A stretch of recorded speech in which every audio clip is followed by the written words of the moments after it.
Pandava music क्यों बच गया रे?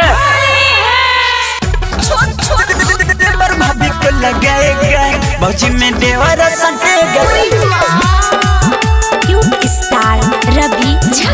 होली में चोली तर फटेगा भाभी को लगाएगा। अरे ये सब क्या? होली का त्योहार सब कोई मनाएगा जीजा साला को देवर भाभी को लगाएगा देवर भाभी को लगाएगा। होली का त्योहार सब कोई मनाएगा जीजा साला को देवर भाभी को लगाएगा मजे में फगुआ कटेगा भौजी में देवरा सटेगा होली में चोली चर चर फटेगा भौजी में देवरा सटेगा होली में चोली चर चर फटेगा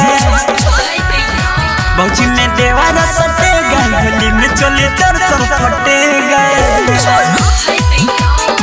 भौजी में देवरा सटेगा होली में चोली चर चर फटेगा।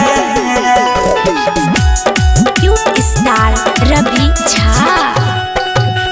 घर घुसेगा सब हैप्पी होली बोल के डालेगा पिचकारी को खोल के चर चर फटेगा घर घुसेगा सब हैप्पी होली बोल के डालेगा पिचकारी को खोल के नहीं डाटल तो डटेगा भौजी में देवरा सटेगा होली में चोली चर चर फटेगा भौजी में देवरा सटेगा होली में चोली चर चर फटेगा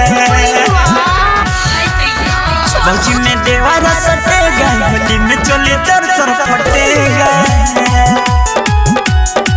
भौजी में देवरा सटेगा होली में चोली चर चर फटेगा। क्यूट स्टार रवि झा जहाँ तहाँ हाथ सब कोई लगाएगा होली के नाम पे फायदा उठाएगा फायदा उठाएगा जहाँ तहाँ हाथ सब कोई लगाएगा होली के नाम पे फायदा उठाएगा खाली होठवा के लाल चटेगा भौजी में देवरा सटेगा होली में चोली चर चर फटेगा भौजी में देवरा सटेगा होली में चोली चर चर फटेगा चर चर फटेगा भाभी को लगाएगा होली का त्योहार सब कोई मनाएगा जीजा साला को देवर भाभी को लगाएगा मजे में फगुआ कटेगा भौजी में देवरा सटेगा होली में चोली चर चर फटेगा भौजी में देवरा सटेगा होली में चोली फटेगा।